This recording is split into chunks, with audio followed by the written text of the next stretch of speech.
He didn't hear her footsteps when she left. No door slammed. No final argument. Just, one morning, she was no longer there. And what unsettled him the most wasn't her absence. It was the silence. A strange, hollow silence. As if there was simply nothing left to say. No anger. No tears. Just a choice she had made, to leave. Quietly. Decisively. And without looking back. But that wasn't the most terrifying part. The most terrifying part was this. He still had no idea what had just happened. She had forgiven. She had endured. She had waited. And just when he believed she would always stay, she disappeared. As if she had never existed at all. Leaving behind an emptiness. Not in the room. But in his mind. Carl Jung once said, "There is no terror greater than having to face oneself." And when she left, he didn't just lose a woman. He lost the mirror. The mirror that had quietly reflected the truths he refused to see. And in that moment, the tremor began. Not on the outside. But deep within. Where he could no longer hide. He didn't lose her the day she walked out the door. He lost her long before that. The day her eyes stopped lighting up when they looked at him. The moment she went silent instead of explaining. The instant she stopped reminding, stopped crying. And started quietly observing him. As if she were watching something slowly die. Carl Jung once said, "Every relationship is a mirror reflecting the inner world." And she was that mirror. Reflecting back everything within him. He never had the courage to face. The indifference. The unhealed wounds. The fear of abandonment, of not being enough. Of being seen for who he truly was. She saw it all. And silently felt it. While she was still there, he could pretend. That he was okay. That he was strong. That he was lovable, and worthy of being loved. But when she left, the mirror shattered. And suddenly, he didn't know who he was anymore. Her absence wasn't just the loss of a woman. It was the loss of the last anchor holding together. The illusion of who he believed himself to be. No one left to reflect him. No one to blame. No one to love. Or to hurt. Only him. Bare. Lost. And quietly beginning to collapse, from the inside out. The first fracture didn't happen when she closed the door. It happened when he looked around. And realized. There was no one left to mirror him anymore. What hurt him the most, wasn't losing her. It wasn't the sadness. It wasn't the empty side of the bed each morning. It wasn't the unanswered messages. Or the familiar name that no longer lit up his screen. What he felt first, was silent humiliation. No one said it out loud, but he knew. She chose to leave. She didn't need him anymore. And that struck the most fragile part of any man, his ego. He didn't lose love. He lost power. The power to be needed. To be kept. To be forgiven despite his faults. The power to remain the center of someone's world. Even when he was no longer worthy of it. Carl Jung once said, "The ego must die so the soul can awaken." But no one ever teaches men how to let their ego die quietly. It always dies by dragging the entire inner world down with it. He began to spiral. To get angry. He asked himself why she didn't try harder. Why she couldn't be a little more patient. Why she could be so cold. But the truth was, she had tried too hard, for too long. And he never noticed.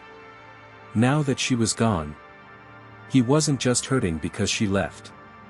He was hurting because he was no longer the man she could need. The identity he had built around that love collapsed. Every word he once said.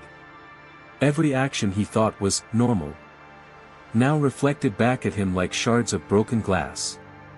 Revealing who he truly was. Selfish, proud, unwilling to listen. He wasn't just losing her. He was losing the image of himself he once saw reflected in her eyes. And for many men, that's the one thing they cannot forgive. Even in themselves. The ego doesn't explode like a bomb. It leaks. It erodes. And eventually, it melts away in silence. She didn't need to scream to break him. All she had to do was go silent. No more arguments. No more long, novel-like messages explaining how she felt. No more apologizing for being angry. Even when she was the one who had been hurt. She stopped. And her silence echoed louder than anything she'd ever said. At first, he felt relieved. No more questions. No more nagging, as he used to call it. He thought, finally, she gets it. But then, a strange emptiness crept in. No morning texts. No, I'm fine, even when it was obvious she wasn't. No reactions. No resistance. No holding on. Just, nothing. And that's when he began to feel the void. Not around him, but inside him. She had once been the mirror that showed him who he was. The good and the bad. Now, with no reflection, he felt lost. He didn't know if he was right or wrong. If he was still worthy of love. If he even knew who he was. Without her eyes confirming it. He wanted to blame someone, but there was no one left to blame. He wanted to manipulate, but there was no one left to pull back. And silence was not the end. It was the cruelest punishment. Because it forced him to sit with himself. No justifications. No audience. Just him, and everything he had done. Carl Jung once said, "Until you make the unconscious conscious, it will direct your life. And you will call it fate." Now, with no one left to hide behind, he was finally beginning to see the darkness within. Not because she said anything, but because she no longer said a word. Her silence didn't drive him mad. It unraveled him. Layer by layer. Like a sandcastle slowly collapsing under the tide. He didn't hear anything. But he could feel it. Something was stepping out, from within himself. It wasn't her coming back. It wasn't anyone else. It was the shadow, the part of himself he had always tried to deny. Carl Jung called it the shadow. Not her shadow. But the one that had been hiding inside him all along. The fear of abandonment, the shame. The feeling of not being enough. The childhood anger, still bottled up and ignored. Everything he never wanted to face. Was now staring right back at him. When she was still there, he could avoid it. Every time she forgave him, he pushed the shadow a little farther away. Every time she stayed, he convinced himself he was fine. That he was lovable, in control, whole. But when she went silent, when she walked away, there was no one left to shield him. No more love to disguise the cracks in his soul. And that is when the shadow rose. It didn't scream. It didn't destroy things. It simply stood there, silent, steady. Like a part of him that had always existed. But he had never dared to face. He began to remember the cold words he once said. The times she cried, and he turned away.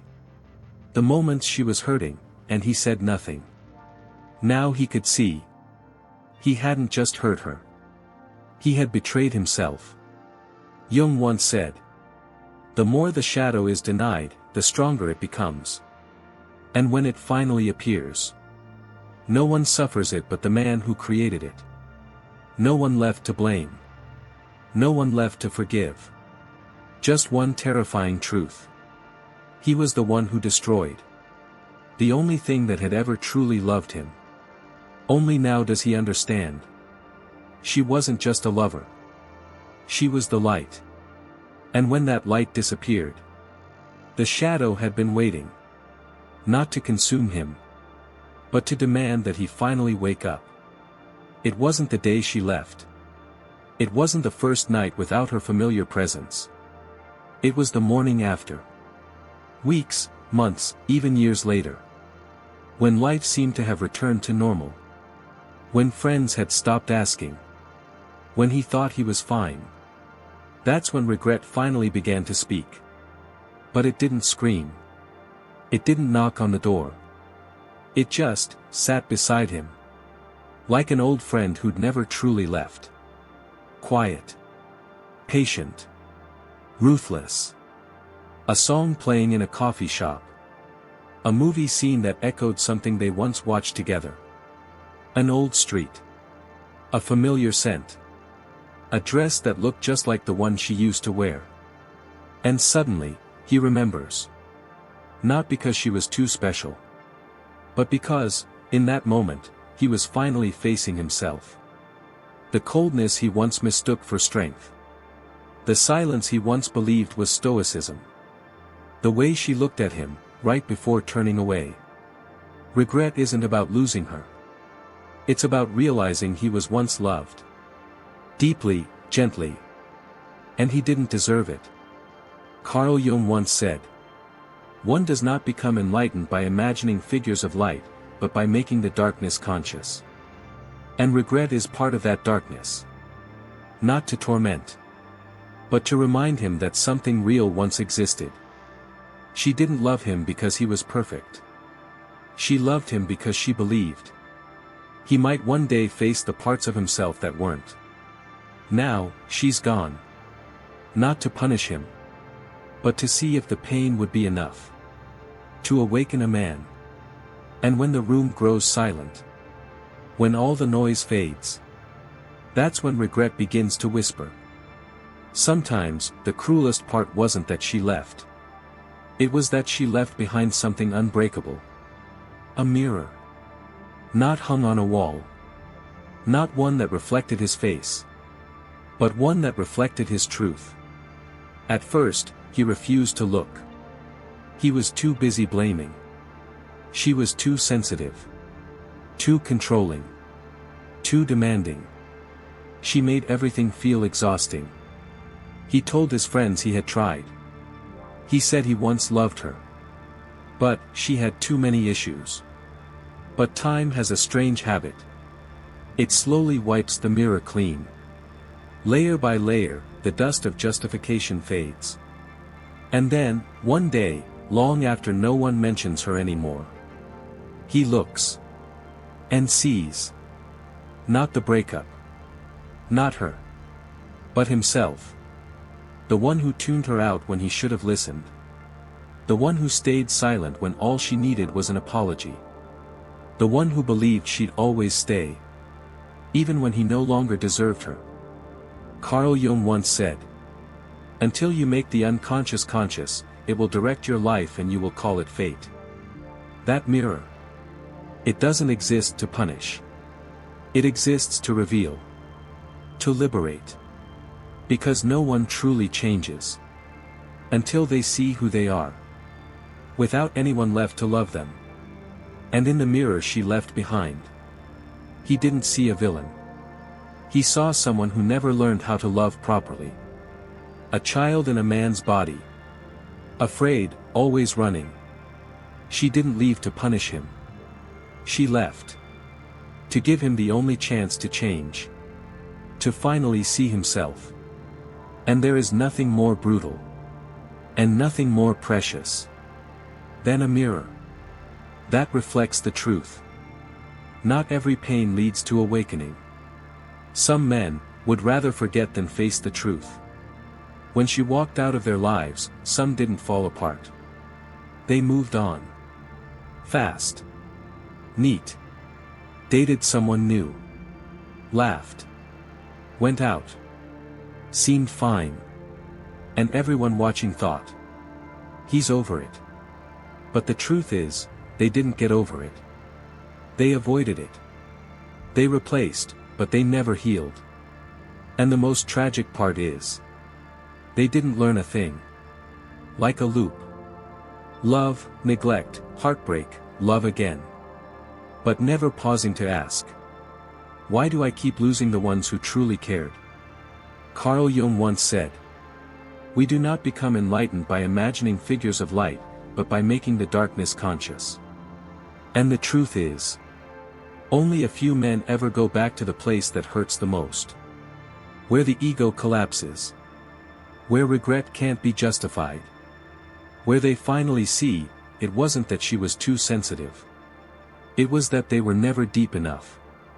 These men don't rush to find someone new to fill the silence. They learn to sit in it. They read. They write.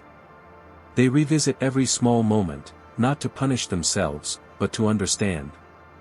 And then, one day, they change. Not to win her back. Not to prove anything to anyone. But because they can't bear to live as the kind of man who once lost something precious, and did nothing to become worthy of it. Not everyone has that courage. Because facing the truth hurts more than any breakup ever could. But it's those who dare to face it. Dare to hurt. Dare to grow. They're the ones who never truly lose her. Because sometimes, it's not that she left. It's that he finally became the man she once waited for. Only, it was too late. Be careful with the women who leave in silence. They're not trying to win. They're not trying to prove anything. And they're not giving up. They simply loved too much. And now, they have nothing left to give, except themselves.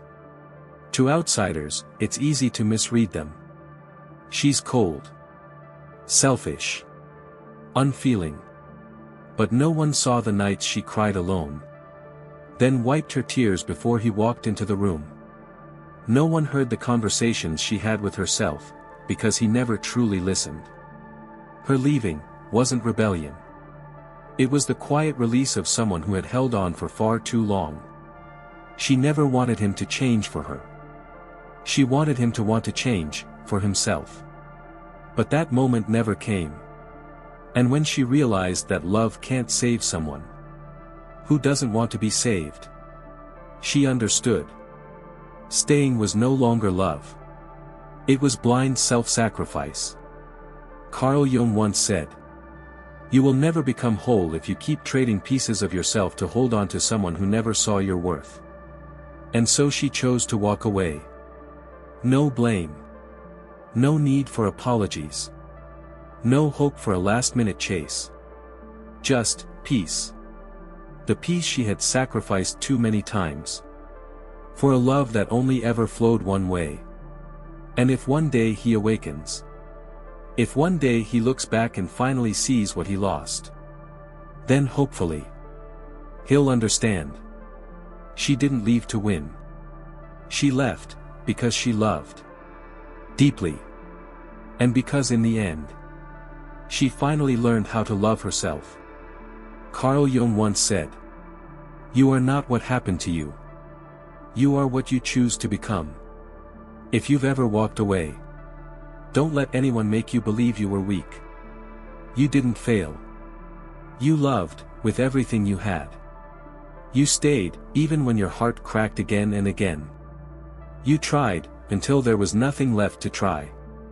And then, you chose yourself. You chose to step away. Not because you stopped loving, but because you loved so much that you forgot you, too, deserved to be loved. If anything lingers in his memory, it won't be the blame. It won't be the tears you shed. But rather, the silence. That silence needs no explanation. No reasons. Yet it echoes, over and over, like the voice of something precious, now lost. And sometimes, it's that very silence that says it all. If this touched something in you, leave a comment. What made you walk away? And what have you learned about yourself since? This channel isn't here to shame men. It's here to honor truth, awakening, and the journey back to yourself.